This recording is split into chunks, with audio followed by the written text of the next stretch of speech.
Grading the Steelers draft picks. Here we go.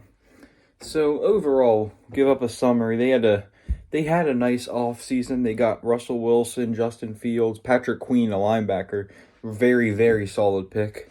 All pro. He did like over 100 tackles last year, I believe. He's just going to be an absolute playmaker for the Steelers. Then they got a couple smaller additions. I'm not going to go through all of them, but I was giving you most of the big ones that they did. Then that's that. For the draft, I think they had a very good draft. I'm going to grade the overall draft after I go through each pick and who they selected. So we're gonna start with round 1, pick 20. They selected Troy Fautanu, a guard out of Washington. Now I really like that pick. I think you knew they needed to build on that offensive line. Like you lost guys like Marquise Pouncey. Like since that 2020 team that started 11-0. I mean, that team ended up going downhill. If you look at the Steelers' 2020 season on Safari, look it up. Didn't end so well, but their O-line was so good, and I like replacing it now because we kind of been having mediocre players start, and now we're going to have a young guy from Washington who blocked for Michael Penix. And Washington, shout out to them because they produced a lot of NFL talent this year. I've never seen it before, and I feel like that might continue. So I'm gonna grade that an A+. Reason is because they needed an lineman so bad.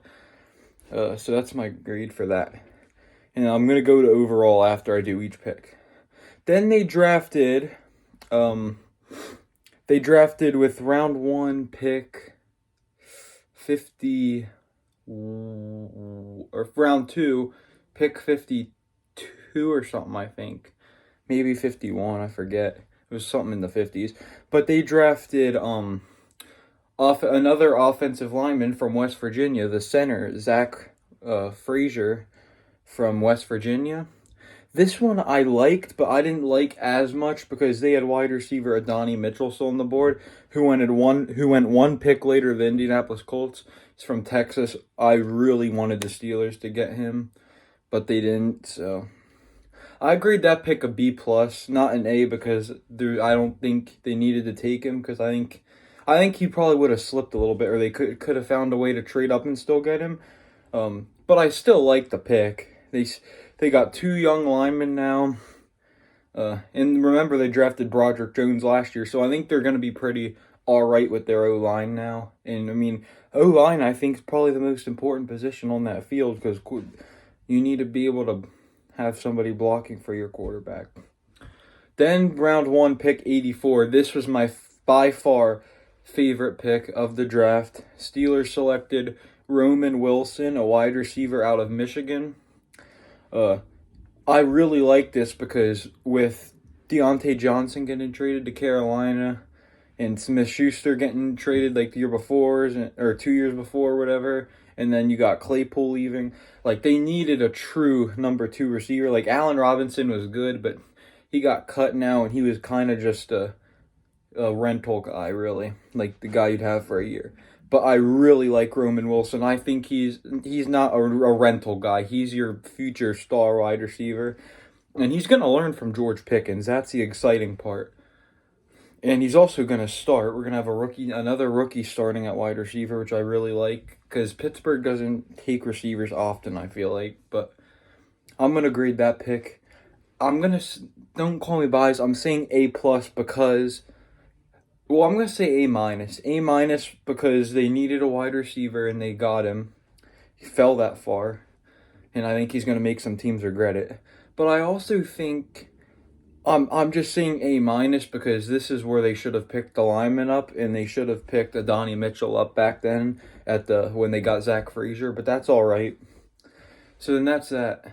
Then we move on to like 14 picks later, they selected Peyton Wilson, a linebacker out of NC State. I love this pick because this dude is a beast. Now, this guy has injuries, bad injuries. He's basically like playing on one ACL.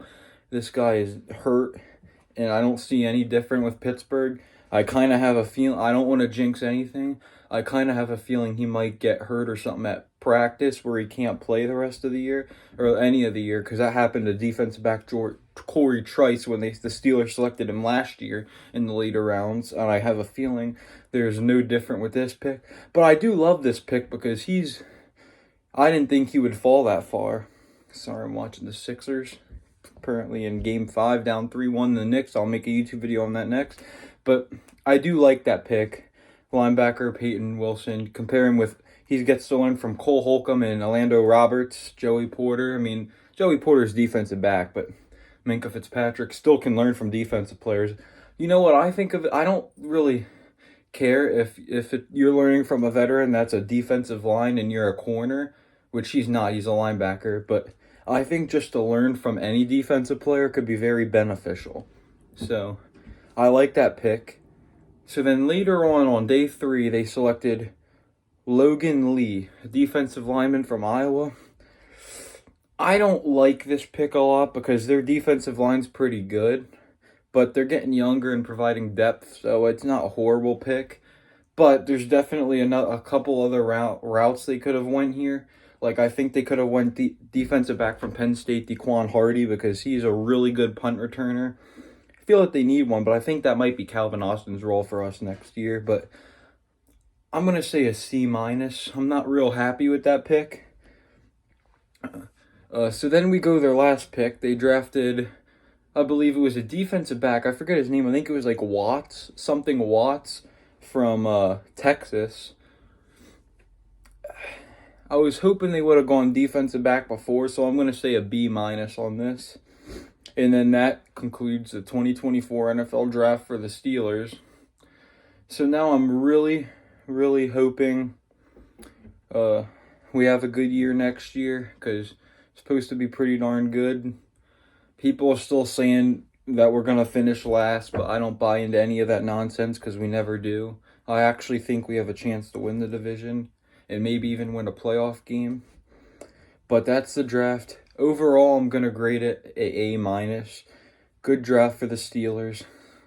Next Steelers video will probably be either if they make like a big signing, which they're trying to make a trade, try and get like DK Metcalf or something. I think trying to trade tight end Pat Freiermuth. I really don't want him getting traded, but